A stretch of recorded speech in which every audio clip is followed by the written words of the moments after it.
naturellement sous réserve de sa recevabilité. Et je cède maintenant la parole à Madame la députée de Verdun, porte-parole du deuxième groupe d'opposition en matière de finances, en lui rappelant que son temps de parole est d'une durée maximale d'1 heure. Madame la députée, nous vous écoutons. Merci beaucoup, Madame la Présidente. Je vais débuter par déposer la motion de grève, pour être certaine. Alors, je dépose la motion de grève suivante, que l'Assemblée nationale blâme le gouvernement pour son manque d'action dans ce dernier budget face à l'explosion du coût de la vie et à la crise du logement, ainsi que pour sa renonciation à aller chercher des nouveaux revenus auprès des multimillionnaires et des milliardaires du Québec qui affaiblit nos services publics. Alors, une fois cette motion de grève déposée, comme ça je n'oublie pas, nous sommes, Madame la Présidente, aujourd'hui 5 jours après le dépôt d'un budget de l'abandon. Le Québec au grand complet a réalisé que l'austérité et l'inaction de la CAQ, qui a déjà fait des ravages, mais va continuer de faire mal à nos services publics et de faire mal à la population. Et bien sûr, le gouvernement de la CAQ veut nous montrer toutes les statistiques des croissances économiques qui nous sortent constamment, avec une obsession sur le rattrapage avec l'Ontario. Mais en ce moment, je peux vous le dire que ça ne sert pas à grande chose. Parce que le ministre qui nous parle d'augmentation des revenus disponibles réels par habitant, il faut comprendre que cette augmentation, elle se concentre de plus en plus chez les personnes les plus riches, les ultra-riches de cette société, pendant que les plus vulnérables et même la classe moyenne n'arrêtent pas de s'appauvrir. La CAQ n'a rien fait et ne fait rien avec ce budget pour la hausse du coût de la vie, qui est la plus grande préoccupation des Québécois et Québécoises. Ils nient avec ce budget la crise du logement. Ils ont nié cette crise pendant des années et ce budget prouve qu'on est dans la continuité. Nous avons passé 8 ans ici à Québec solidaire à essayer de faire comprendre l'ampleur de la crise du logement et la CAQ finit son mandat en nous promettant seulement 1000 unités de logements abordables en 3 ans, ce qui est franchement insuffisant et qui ne répond pas à l'ampleur de la crise. Moi, je peux vous le dire, juste dans mon coin à Verdun, on a besoin des 1000 unités. Alors, 1000 unités pour l'ensemble du Québec, c'est une blague complète. Toute une réponse à la crise du logement, ça, Madame la Présidente, le gouvernement a encore une fois ignoré de nombreuses demandes de base dans de nombreux secteurs, ce qui inclut aussi ce qui était censé être la priorité du premier ministre, l'éducation. Et bien sûr, sans surprise, nous allons voir aussi des coupures en environnement. Donc, on voit un abandon de nos services publics, mais abandon aussi des préoccupations de notre jeunesse. Et je vais commencer par énumérer un peu, pour nous, notre plus grande préoccupation en regardant le budget, c'est ce qui concerne les coûts de système. Les coûts de système, ce sont le montant qui sont nécessaires pour maintenir nos services publics année après année. Un rattrapage des coûts de système, une augmentation d'un coût de système ne veut pas dire nécessairement des nouveaux services ou une amélioration. Ça veut seulement dire de donner la capacité à nos infirmières, à nos préposés, à nos enseignants, enseignantes, à nos professeurs d'université de continuer à offrir les mêmes services que l'année passée dans un contexte d'inflation, puis dans un contexte où tous les coûts augmentent jour après jour, année après année. Mais le chiffre, ce qu'il nous révèle, c'est qu'on va continuer dans l'austérité, voir que l'austérité va être plus ciblée sur les services publics et plus spécifiquement en éducation. Comme je disais, pour offrir un niveau de service équivalent à l'an dernier, l'État estime déjà avoir besoin d'une hausse de 3,3 % et cette hausse-là, elle se trouve déjà, elle est nommée et elle est reconnue à la page A20 dans la stratégie de gestion des dépenses. Or, la croissance annuelle moyenne des dépenses des portefeuilles, elle se limite seulement à 1,9 % sur 5 ans et cette croissance est inférieure même à l'inflation prévue. Et ça, pour nous, c'est inconcevable quand on voit l'augmentation des coûts jour après jour et le fait qu'on ne va pas donner assez d'argent pour nos services publics et plus spécifiquement, et c'est ça qui nous dérange le plus, c'est concernant l'éducation. Ce sont nos écoles, ce sont nos élèves qui vont être la cible, encore une fois, de l'austérité et des coupures. Les chiffres montrent une diminution nette du financement par élève dans le réseau public, passant de 12 000 à 11 800 $, à $1 constant. Le budget de fonctionnement du réseau public en éducation n'augmente que de 2,4 % alors que le minimum qui doit être fait pour garder les services envers nos élèves, c'est une augmentation de 4 %. Les 4 %, c'est l'augmentation nécessaire à couvrir les dits coûts de système. L'augmentation des coûts en éducation ne suit pas du tout les besoins du réseau et pour nous, c'est honteux. L'éducation était censée être la priorité du gouvernement de la CAQ, la priorité du premier ministre. Et on voit encore une fois, une deuxième année, que le budget qui va être donné n'arrive pas à couvrir les besoins. L'année passée, avec une augmentation semblable, parce qu'on était autour de 2,2, nous avons vu une crise s'installer dans le milieu d'éducation. Les acteurs, les directeurs d'école nous l'ont dit, ils attendaient la prévisibilité, mais une fois de plus, ce qu'on va vivre, c'est des compressions. Et on l'a vu l'année passée, je le répète, c'était le chaos l'été dernier quand on a demandé retrouver des fonds, c'est resserrer la vis à toutes nos directions d'école parce que justement, les budgets ne suivent pas les besoins concrets. Dans les discours la semaine passée aussi, le ministre nous parlait d'investir stratégiquement dans les infrastructures pour stimuler l'économie. Je vais en parler tout à l'heure d'infrastructures en santé. Mais on ne voit pas assez d'investissements dans les infrastructures en éducation. Et je répète, c'est délaisser une priorité. Ce qui nous touche le plus, c'est qu'en ce moment, que ce soit au niveau de coûts de système ou des infrastructures, ceux et celles qui sont ciblés, ce sont nos élèves, ce sont nos plus jeunes qui vont voir leur avenir compromis par le manque de sommes nécessaires afin de leur offrir une éducation de base. Je pense qu'on devrait être fiers au Québec d'avoir un système d'éducation publique, mais malheureusement, on est en train de l'abandonner année après année. Il y a eu des annonces importantes en matière d'infrastructures en santé qu'on reconnaît. Ceci étant dit, les annonces attendues ne sont pas assez concrètes dans le budget et je m'explique. Pour la deuxième année, Maisonneuve-Rosemont est toujours en planification dans le PQI. Et le minimum qui était demandé par le milieu, ce que la CAQ aurait dû faire avec ce budget, c'était de passer le projet en réalisation, mais ceci n'a pas été fait. La CAQ nous fait encore tourner en rond dans le même stationnement. Le projet n'avance pas et les millions ne sont pas encore annoncés. Et ce qui est attendu par le milieu, c'est 300 millions maintenant pour être capable d'avancer avec le projet des rénovations de Maisonneuve-Rosemont et oui, qu'il se retrouve dans la phase de réalisation. En ce qui concerne d'autres hôpitaux et infrastructures qui sont placés dans une nouvelle liste, on nous dit que l'argent va arriver. Je peux vous parler d'une infrastructure en particulier dans mon comté, c'est l'Institut Douglas. Nous avons fait le tour de tous les médias pour faire connaître la réalité de cet institut. J'ai dû sonner à plusieurs reprises ici la sonnette d'alarme et le milieu s'est mobilisé. C'est rare, Madame la Présidente, quand des psychiatres, des infirmiers et plein d'autres intervenants doivent sortir pour parler au nom des patients. Et là, le projet en soi est toujours à l'étude. On nous dit qu'il va y avoir une somme d'argent en termes d'urgence pour venir réparer. Et on nous promet de l'argent neuf, 50 millions de dollars sur 2 ans, qui a été confirmé récemment.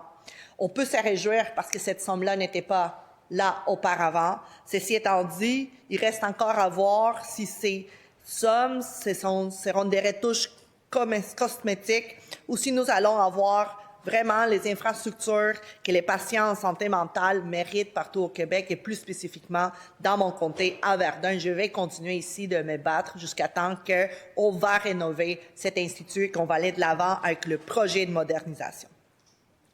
En environnement, c'est là qu'on voit un autre recul avec ce budget. Derrière une apparente de prudence budgétaire, ce qu'on voit, c'est 2 milliards de moins dans la lutte contre les changements climatiques. Et c'est quoi ces 2 milliards? C'est la conséquence d'avoir pris de l'argent dans le fonds d'électrification et l'avoir mis dans le remboursement d'une dette qui a été créée seulement par et pour la CAQ. Et ça, c'est inacceptable. Ces 2 milliards que nous avons perdus et que nous perdons, et ça se confirme avec ce budget, dans la lutte au changement climatique, dans une période aussi cruciale pour l'environnement. Et je sens qu'on l'oublie, qu'on abandonne et qu'on baisse les bras face à cet impératif. Puis c'est un recul énorme qu'on va continuer à dénoncer. Et on se demande si, oui, on a des missions de l'État pour la santé, pour l'éducation, pour l'ensemble de nos services publics, mais l'environnement, protéger la santé des populations et de notre biodiversité, ça devrait être au cœur de la mission de l'État, mais nous voyons là un grand recul avec 2 milliards de moins. Je rappelle, la plus grande préoccupation pour les Québécois et Québécoises, c'est la crise du coût de la vie. Et le gouvernement, au lieu de nous faire des mesures structurantes, il n'y a rien dans ce budget qui vient répondre à cela. Je vais me permettre rapidement un mot sur tout ce qui est inclus dans la partie concernant le ministère de l'Économie et de l'Innovation. C'est du sapaudrage de petites mesures, je vous dirais, Madame la Présidente. On est encore dans une vision économique dans laquelle on choisit les gagnants, on injecte des sommes massives dans certaines grandes entreprises ou des grands projets, que ce soit ici à l'intelligence artificielle ou les minéraux critiques, mais on délaisse puis on met de côté les joueurs les plus importants dans notre économie, concernant nos petites et moyennes entreprises et nos plus petits joueurs, et je vous dirais même notre économie sociale qui doit être au cœur de toute stratégie économique.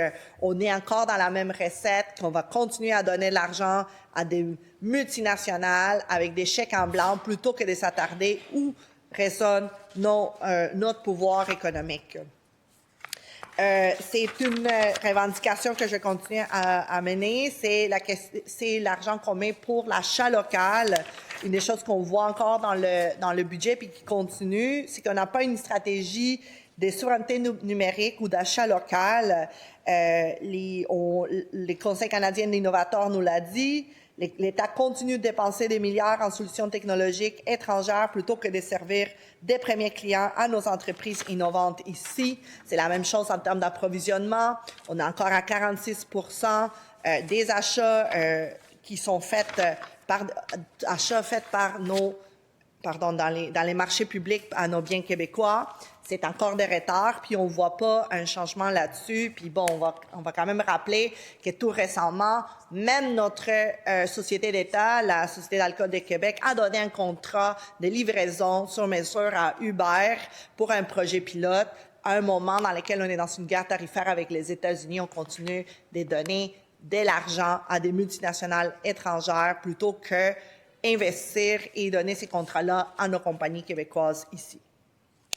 Un mot sur l'agriculture, parce qu'on n'a pas entendu parler là-dessus. C'est un sujet qui me tient à cœur, tout un volet de notre économie québécoise dont on parle très peu. L'agriculture québécoise continue à vivre des grandes crises. Elle a encore besoin de nous. Les manifestations d'un an et demi ne sont pas, même que les tracteurs ne sont pas dans la rue, mais sont plus dans la rue, les besoins continuent et l'UPA, l'Union des producteurs agricoles, nous le rappelle. La part du MAPAC ne représente plus que 0,9% du budget de l'État et ça devrait être plus autour de 2% qu'on donne dans nos budgets à l'agriculture pour atteindre les standards mondiaux. Le gouvernement, en effet, sans pas ça, est en train de condamner nos producteurs à essayer de nourrir le Québec avec si peu de ressources. La relève agricole a sonné l'alarme également. Le gouvernement a ignoré sa demande de réformer le programme qui vient à l'aide à la relève agricole, qui n'a pas été ajusté depuis 10 ans et qui maintient une distinction inéquitable entre temps plein et temps partiel basé sur le revenu. Et ça vient pas répondre aux besoins de nos agriculteurs et agricultrices qui continuent à se battre pour cultiver le Québec et garder leur ferme en vie. Et j'ai le goût de faire un lien avec le coût de la vie puis la sécurité alimentaire. En ce moment, les gens se demandent de plus en plus comment ils vont faire pour payer l'épicerie. Et de l'autre côté, on met de la pression de plus en plus à nos producteurs pour produire avec des coûts de plus en plus bas. Il y a quelqu'un là-dedans, Madame la Présidente, qui sont en train de faire de l'argent sous le dos des consommateurs et des producteurs. Puis c'est les géants de l'alimentation qui, eux, ont vu leur profit augmenter année après année. Et si on veut s'attarder à la lutte contre l'insécurité alimentaire, venir répondre aux préoccupations du coût de la vie, mais aussi répondre aux producteurs agricoles. Mais il va falloir qu'on ait une vision de qu'est-ce qu'on fait avec nos distributeurs et nos géants dans la transformation et la vente. Nous, on a fait beaucoup de propositions dans ce sens qui viendraient répondre aux deux, arrêter la pression sur les producteurs, mais aussi donner de l'oxygène aux familles, chose que ce budget ne fait pas. Il ne fait aucunement ça. Je pourrais vous parler sur la réponse à la crise du logement avec seulement 1000 logements attendus ou qui souhaitent la CAQ réaliser pour l'ensemble du Québec. Aucune mesure structurante pour donner de l'oxygène aux familles. Et dans tout ça, il y a une réserve cachée. Une réserve cachée pour le prochain, nous dirait la prochaine chef de la CAQ. J'ai cherché partout dans le budget pour savoir où se trouvaient les 250 millions qui sont promis. Il y a une grande opacité avec ça. Nous allons revenir en crédit pour comprendre où est cette caisse électorale qu'on est en train de mettre de côté. Le ministre des Finances a annoncé 250 millions par année qui pourraient être insérés directement dans les enveloppes des dépenses des portefeuilles. En regardant le budget, j'arrive à voir un autre demi-milliard réservé dans certains portefeuilles. Moi, j'ai calculé en 750 millions rendus là. Mais ça, c'est 750 millions qui auraient dû être déjà dépensés, entamés dans nos différents budgets, dans nos services publics ou venir à l'aide avec des mesures pour répondre au coût de la vie. Les gens ont besoin d'aide maintenant, pas pendant l'été pour une belle photo de campagne de la part du gouvernement de la CAQ. C'est ça qui est en train de se faire avec ces fonds-là. Pendant que les Québécois ont besoin d'aide et nos services publics manquent de l'argent nécessaire pendant qu'on coupe dans un environnement et qu'on va couper en éducation, la CAQ se réserve une enveloppe substantielle pour que la prochaine chef ou le prochain chef puisse financer des cadeaux électoraux et prendre des photos pendant tout l'été. Rapidement, ce budget ne répond pas non plus aux effets du coût de la vie chez nos plus jeunes, puis je vais parler rapidement de nos étudiants et étudiantes qui n'arrivent pas à boucler leur fin de mois. Rien pour modifier l'aide financière aux études, rien pour la rémunération des stages qui va continuer à être revendiquée. Moi, je vais accompagner les étudiants du Québec cette semaine dans cette revendication-là. Rien non plus pour bonifier les bourses de maîtrise et des doctorats d'IFRQ qui sont nécessaires pour que tellement des talents québécois puissent finir leurs études et contribuer à la société. Et les étudiants voient donc leurs dépenses augmenter année après année, jour après jour, mais pas leurs revenus. Et c'est ça qui nous inquiète avec ce budget, juste pour vous donner un exemple de toutes les cibles qu'on manque en termes de coût de la vie. L'angle mort demeure la colonne des revenus, Madame la Présidente. Parce que bien sûr, des demandes, tous les groupes ils vont en avoir. On a des besoins énormes en termes de santé, d'éducation, d'infrastructures, des mesures pour coût de la vie. Oui, un déficit qui est moins grand, mais on n'a aucune mesure pour augmenter les revenus. Puis je veux quand même préciser notre pensée là-dessus. Quand on parle des revenus ici, on ne parle pas d'augmenter le fardeau fiscal des gens qui travaillent, mais plutôt regarder là où l'argent se trouve et il s'accumule. Parce qu'il y en a pour qui l'économie se porte très bien au Québec. Je parle des multimillionnaires et les milliardaires qui ont vu leur fortune augmenter cette année. Les milliardaires du Québec ont vu augmenter leur fortune de 20, 30, 60 %. Sur 1 milliard, là, c'est 1,5 milliard de plus pour certaines personnes. Pendant ce temps-là, nous avons des familles qui comptent les sous pour mettre du gaz, qui comptent les sous pour acheter une passe de métro ou acheter de la viande. C'est ça les sacrifices que les Québécois sont en train de faire. Et c'est là, au top de la pyramide, c'est chez les 0,1 %, les intouchables, pour plusieurs gouvernements, de gouvernements qui ont passé ici, que ce soit pour la CAQ, mais aussi pour les autres partis d'opposition. Mais c'est là, Madame la Présidente, qu'il faut commencer à regarder comment on va mettre cette richesse en contribution. Parce que la fortune, elle est là, elle s'accumule. Et de plus en plus de pays réfléchissent à comment on peut imposer cette fortune-là, d'arrêter d'imposer le travail des gens, mais imposer cette fortune pour simplement la redistribuer par des services publics et des mesures qui vont donner de l'oxygène. Pour nous, on va continuer à défendre. On est les seuls partis à avoir le courage de le dire, que c'est comme ça qu'on va se sortir d'un cycle d'austérité et des coupures. Alors, pour conclure, ce budget, c'est un budget de l'abandon, avec une petite caisse électorale pour que la CAQ continue une campagne pendant l'été, avec, moi, je vous dirais, un manque de transparence, parce que je ne sais pas où se trouvent ces 250 millions.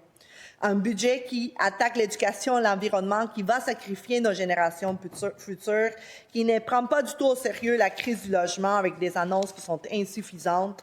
Mais je nous rappelle, les Québécois ne sont pas dupes. Ils vont être capables de voir, ils voient déjà que la CAQ, mais ce n'est pas une fatalité. Puis on va pas se faire avoir par les annonces électoraux qui vont s'en venir. Nous, à Québec solidaire, on va rester le seul parti qui va défendre les coûts de la vie, l'environnement, qui va se battre pour l'éducation puis pour l'ensemble de nos services publics et qu'on va pas avoir peur de le dire qu'il faut aller chercher l'argent là où il s'accumule, là où il se trouve, en haut de la pyramide, chez les 0,1 % des Québécois. Et enfin, pouvoir donner de l'oxygène aux familles qui en ont tant besoin au Québec. Je vous remercie, Madame la Présidente. Et je vous remercie, Madame la députée de Verdun. Et je vous rappelle que votre motion est déposée sous réserve de sa